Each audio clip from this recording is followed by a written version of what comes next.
Hello, I'm Sister Vassa, and I'm having my coffee here in Vienna, in Austria. It's very warm this week in Vienna, and I don't know if it's the heat or what, but we've been having even more drama than usual around here this week. I told you last week that some of our crew members, including Anka, our set designer, have been taking English lessons with a young Englishman named Dr. Silkworth, and he told me that Anka is actually his best student and that she has a gift for languages. Well, now it seems that Anka and Dr. Silkworth have become very good friends. Yes, and he even accompanies her sometimes when she goes to the park with baby Francis for a walk.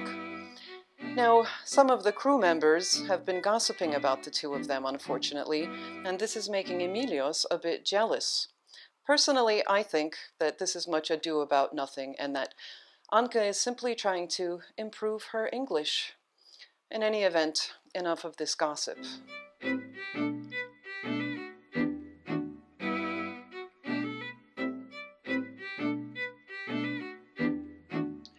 Last week, we began our reflections on the feast of Saints Peter and Paul, which is celebrated on June 29th, by talking about the Apostle Peter. So this week, let's talk about the Apostle Paul.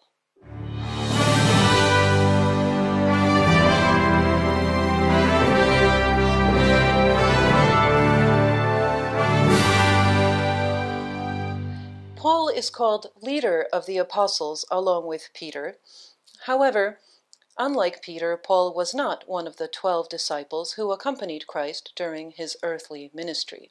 Paul was Jewish and also a Roman citizen. His Jewish name was Saul or Shaul, which means prayed for or asked for, and his Roman name was Paul or Paulus, which means small. Perhaps this was because he was born small, but then again all babies are quite small. Which one of you wrote this script? That is the silliest line we've ever come up with. Well, this has to be cut out before this goes online. Okay, cut that out. In fact, there is an early Christian text called Acts of Paul and Thecla, which describes Paul's physical appearance, and according to this text, he was indeed a short man. A man small in size, it says in this very interesting text, bald-headed, bow-legged, well-built, with eyebrows meeting, rather long-nosed, and full of grace. For sometimes he seemed like a man, and sometimes he had the countenance of an angel. St. Paul was born in Tarsus on the Mediterranean coast in the southeast of Asia Minor, in an area we today call Turkey. Paul was a Pharisee, as was his father, and the whole family practiced Pharisaic rituals and traditions. The Pharisees were a party or school of thought within Judaism. They were considered experts on Jewish law and ritual. The word Pharisee, in case you didn't know, comes from the Hebrew parush, which means set apart. This is probably in reference to the Pharisees being separate from the Gentiles, sources of ritual impurity, or from non-religious Jews. At a young age, St. Paul was sent to Jerusalem to study in the school of the famous Rabbi Gamaliel. The Hillel school of Gamaliel offered an education in the law and prophets, but also in philosophy and classical literature. Paul's first language was Koine Greek, but he probably also knew Hebrew. Now, as I already mentioned, Paul was not among the first disciples of Jesus. Jesus not only criticized the Pharisees severely on several occasions, as you may remember, but he also got arrested and crucified, and this was part of the reason why Paul initially reacted against the new movement surrounding this man Jesus, whom his followers were calling the Messiah. You see, as an educated Pharisee, Paul shared the hope of his people for a Messiah who would bring political power to the Jews and reign in an earthly kingdom. The shame of something like the cross was unimaginable for this kind of Messiah. In fact, to suggest that the crucified Jesus was the Messiah was an insult to the traditional hopes of patriotic Jews like Paul. So, Paul even set out to persecute the Church of God beyond measure, as he himself confesses, and he personally carried out hunts and arrests of Christians. It was not until the risen Christ himself appeared to St. Paul that he was converted. According to the book of Acts and several other places in the New Testament, Paul experienced this vision on the road to Damascus, where he was headed to arrest yet more Christians. He, Paul, fell to the earth, and he heard a voice saying to him, "Saul, Saul, why do you persecute me?" And Saul replied, "Who are you, Lord?" And the Lord said, "I am Jesus, whom you persecute. It is hard for you to go against the grain." At this vision, Paul lost his sight. He was blinded for 3 days, and his vision was returned to him by a Christian named Ananias of Damascus. And Paul immediately began to preach that Jesus is the Son of God, and eventually he was to become the great apostle to the Gentiles, as most of you will know, and we attribute to him 17 of the 24 books of the New Testament.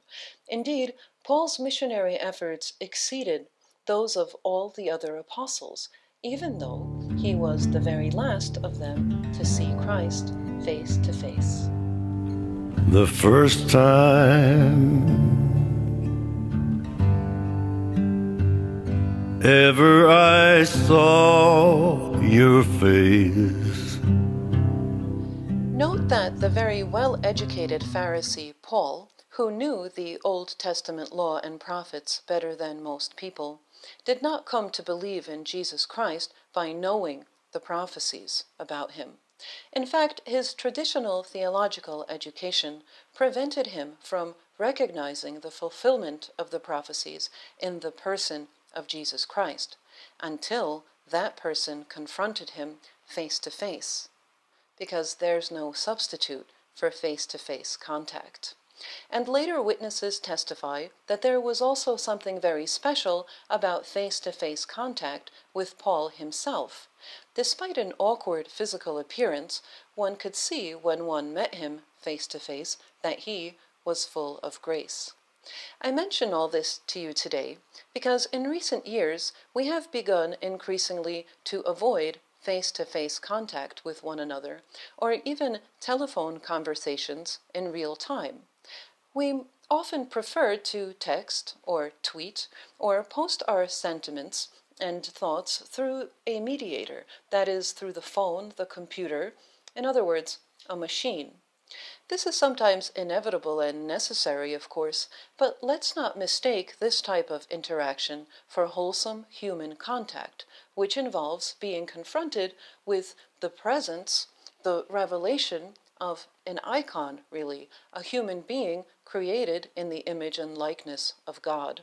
Because we experience God through one another in ways we don't in an inanimate screen. We also can't grow as human beings if we reduce our relationships to the very controlled interaction provided by our technology. You see, today we do seem constantly connected to one another. We even fear being cut off or separated from our phones for a little while. But at the same time, we are also able, like never before, to keep people at a distance by keeping our interactions not only short and sweet, but also removed from real time. Now, I'm not saying that we should reject technology, but let's be attentive to how we use it so that it doesn't shape us and replace human contact, because there's no substitute for face-to-face contact, which is always a revelation. Then I saw her face. Now I'm a believer. That's it for today, ladies and gentlemen. Oh, and please don't forget to order a mug and support our show if you haven't done so yet. Thank you.